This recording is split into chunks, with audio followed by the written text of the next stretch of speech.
Hello, welcome to this lesson on equalizers and equalization for A-level music technology students. And as such, this is a lesson really on the mechanics of equalization, a little bit of of why you do it, but really the focus here is on the controls you're likely to see and what they do and why you'd use it. So yeah, equalization is a tool that you will use over and over again on everything in your mix. It's got two main goals. The first one is to remove unwanted frequencies from a track in order to allow other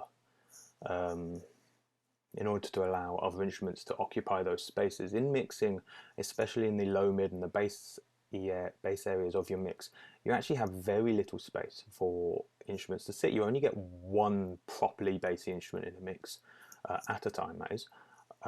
And the low mids have to be carefully juggled around. You get a bit more leeway higher up, but still you have to be careful not to try and shove everything in the same zone, because if you get two instruments trying to occupy the same frequency space at the same time, they will mask each other. Masking is a technical term. It's when the quieter of two audio signals in the same frequency, it essentially can't be heard. It's your ears can't latch, can only latch onto one frequency, one thing at one frequency, so you cannot hear it. In actual fact, you don't get frequencies that accurate in music. So it just comes across as quiet, as not really there, and then it becomes louder. You just turn it up a bit, it becomes louder than the thing, and all of a sudden it's all there and the other one's gone. So you're trying to carve space into your mix by removing unwanted frequencies. And the second reason is to enhance frequencies you do want, again, into the space, possibly carved away from other instruments. The classic use of this is a bass instrument. Let's think about a bass guitar and a kick drum in a mix. They both want to kind of be in the sub 100 zone, let's say, the real bass of your mix, but you can only have one item there, one item at a time, that is. But you know, bass guitar is going to be almost constant. So what you would do in the case of bass guitar, you're going to take away the sub 100, even though there's some nice content there, and enhance areas slightly higher. And the kick drum, you will take away, say, around about 200 hertz. In fact, I'd take away way more than that, but that then allows the bass guitar to sit there. So you are separating them. You're creating separation and space in the mix, all using EQ. One of the single most important things you need to do, getting that right, is getting a good mix. So we're going to talk about different types of EQ you're going to come across, and what all the controls do, and then roughly why you would use them. There are three types of EQ you need to be aware of. The exam sometimes, or I've seen come up, like talk about graphic equalizers, so that'll be a fourth type. For me, graphic EQs you would never use in a mix. It's a tool for fixing a live sound problem, an expected problem in a live sound environment. I wouldn't ever mix with graphic. It's worth, maybe I'll do a quick video on what they're about, but they're not a mixing tool. So we're talking about three. These are filters, shells, and parametric EQs. And more often than not in the software world, you'll find all three occupying the same plugin as just options inside of a plugin. You do see different things. I'm going to start with filters. This here I've just dragged up is a filter plugin. It's got no graphical sort of representation. So start with filters. They've got there are two types of filters in mixing. There's more than two types of filters in the world, but in mixing on EQs like this, you will find high pass filters and low pass filters, often represented just as LP or HP. And I'll turn on this high pass filter here, and what they do, very simply, they provide you with two controls, the most important one being frequency. On a high pass filter, all frequencies above this chosen frequency are allowed to pass. They're not touched. Frequencies below your set frequency will be cut all the way down to silence. So the level of cut is depending on a slope control, or often referenced as Q, which is something slightly different, but most plugins will have Q here, which is how much roll off at the point the cutoff is. I brought this one up because this is a more common way of seeing filters. Sometimes you will see LP12, and what LP12 means in this instance is the cutoff below the roll off below the cutoff point. Frequency, sometimes called cutoff, as it is in this plugin as well, is reduced by 12 decibels per octave. These are musical terms dropped, or 18 decibels per octave, 24 decibels per octave. So an octave in frequency terms is half as well, or double going the other way. So say you've got this at 100. If I have frequency set at 100 and it rolls off at 12 decibels per octave, 50 hertz will be 12 decibels quieter than 100. 24 decibels per octave, then 50 hertz will be 24 decibels quieter than 100 hertz. So yeah, it's pretty simple like that. If you've got a Q dial, you can often get much more subtle range than just those sort of 6, 12, 18, 24, which is what you'll find kind of on synthesizers use. Filters are big in synthesizers, really important. This is not what the video is about, but terminology often crosses over. And then you get low pass filters, which have the exact same two controls, except they allow low frequencies to pass. And you'll find them occupying EQ slots at the top and bottom. In fact, quite often you can find them on, no, not on this one. Say if you look at, this is the Q plugin, you can actually put any single one, any band, and to be a high pass filter. But you can't control the slope on Q. Anyway, you get different things, but you can see how the same frequency band rolls off as a low pass or high pass filter there.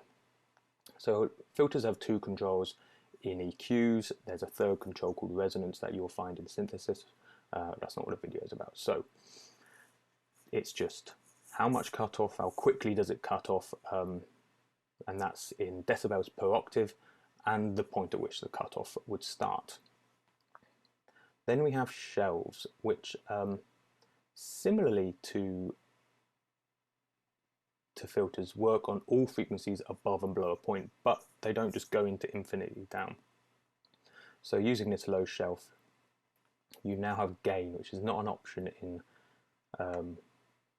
filters, because filters always take it down to silence eventually, and you can go up or down a set amount at the frequency point, and it will maintain for the rest of the frequency all the way down to the bottom, probably about 20 hertz and way beyond. You get your Q dial again, which acts a bit like a slope. You'll notice that if you have steeper Qs, you start getting dips and even little spikes. If I select a resonant one, either end of your shelf. You've got to be careful of those. You can be really useful to like trick in a kick drum, a little boost there, but you want to be aware it's there. And a shelf on this EQ, oh, turn on the wrong one. Represented by this, give it a bit of gain, bit of frequency to see it, and see whether it does. No Q again on shelves in Q. As you are seeing, not all equalizers give you all functions for everything. So you would expect to see three controls for a shelf. That is gain, the maximum amount of in boost or cut, measured in decibels, frequency, the point at which that, so it's normally about halfway up, starts affecting, and then Q, the rate at which the gain is sort of dialed in as a slope. And then finally we need to talk about parametric EQs, which are often just sort of called bell curves. Yeah, the bells here. And these EQs are the most flexible. Again, you have three controls. In fact, sometimes you might see an EQ that looks like it's got two of these controls, it's still a bell curve, and that's called a semi-parametric EQ. and there can be all sorts of reasons for that. They don't have a frequency control, but you can control Q, or they don't have a Q control and you control frequency. You always get gain, right? So what you get is how much boost, how much cut, where you boost and cut. Now on a bell curve, on a parametric, that is always the maximum amount you boost and cut, and that's where you find frequency. And Q is how much space either side is being affected. Now Q doesn't really have its a known unit of measurement. It is its own unit of measurement. You normally go down to not quite 0, really wide, and then I've seen these numbers, depending on the equalizer, go up quite high. The whole point of this equalizer, this Q equalizer, is it can do some really large numbers, 99.4, and even then you can dial into this special mode to get an even narrower, more digital thing. I mean, if you're doing Q numbers like this, something's gone wrong, right? You're fixing a frequency problem, as opposed to doing a creative EQ. You find wider, gentler slopes more usable in musical sort of crafting and tone crafting, and these crazy wide, these crazy spikes are there's an actual problem. I need to totally remove a frequency, and you can do that. You can actually get a filter called a notch on some of these things that just cuts all the way down to the bottom. To do that, so that's it. You get 3 controls on a parametric EQ. You get 3 controls on a fully parametric EQ. You get 3 controls on a shelf, and you get 2 controls on a filter. So let's start talking about sort of roughly what we're doing. General tips for EQs. I don't even think I said that. Like at the very beginning, I should have said something like, obviously you're boosting and cutting very specific areas of the signal. I've lost my train of thought here. I probably did say something like that. Let's move on and pretend I never said that. So what I'm going to do is very quickly play this acoustic guitar track and play around with, I've put all of these EQs on it, so just so you can sort of hear some of these. This very muted acoustic guitar track needs a lot more life at the top.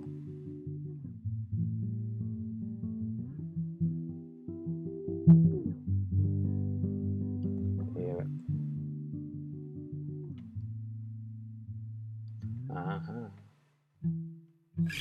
There we go, I had that turned on by accident. That's more like it. Get a bit of this. So generally you want to try not to boost too much more than you cut. It's good to cut mid ranges and you hear the boost, the bass coming in. Obviously it's not a signal you'd actually want, but you can hear it working there. All the scraping finger noises up here. Acoustic guitar, I'd often take out frequency wise about 800. It's always an unpleasant sort of cheap guitar sound. And then you look to balance that reduction, bit of boost, bit of top. It's quite nice. Off. On. Slightly clipping the output. You'll find a main volume, output volume on all of these things, and often an input volume as well. Just to make sure if you do boost and you end up clipping, you can just turn it down here and get back to a reasonable level. And then on kick drum, for instance, if I bring in an EQ here, I use the same ones. I'm using these ones because they're visual. I really actually like this type of EQ myself. But on a kick drum, I find you do much more drastic boosts.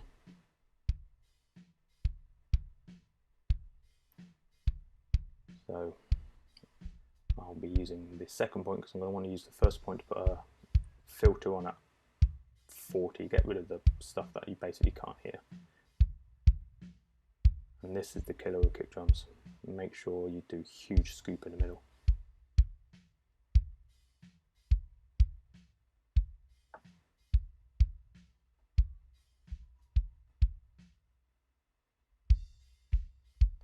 give it a bit of top.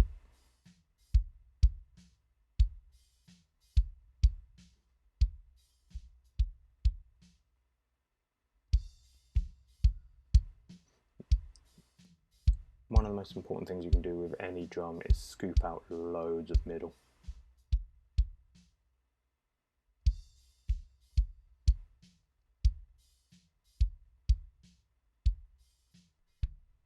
There you go. That's my naturally recorded drum, which I'm sorry is quiet.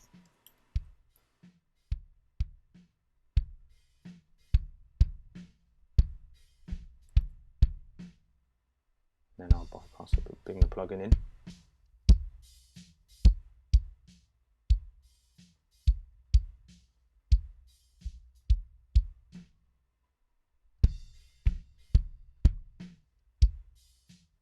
And you hear all those scoops in the middle just clear up space, and that's where you're going to put your bass guitar, that's where you're going to put your snare, that's where you're going to put your mid-range guitar, your normal guitars. Yeah, as I said, there's much more space at the top, so you're sort of okay to do these boosts, and you can still have your vocals and your cymbals up there. Anyway, it's been quite a short lesson, really. There's not a lot to cover with EQ. The most important thing is that you know what you're doing. There's loads of videos out there. I might make some myself on, you know, here's how you EQ a guitar, here's how you EQ a vocal, and most of these will give you presets. Let's have a look. I can't find an immediate answer, but you often get presets saying, you know, vocal 1, vocal 2. Try those by all means. I give you an idea of where to start, but I want, you know, if you're doing this, you should be just trying things and learning them. So learn those controls. Again, in an exam, you're likely to be presented with a picture of an EQ and asked what the items do and be given 1 or 2 marks per answer. So you need like 2 marks on what the Q does, 2 marks on what a filter does, or the filter cutoff point does. Not essays, just really short, sharp answers. So I hope that's helped. Go play. Thanks for watching.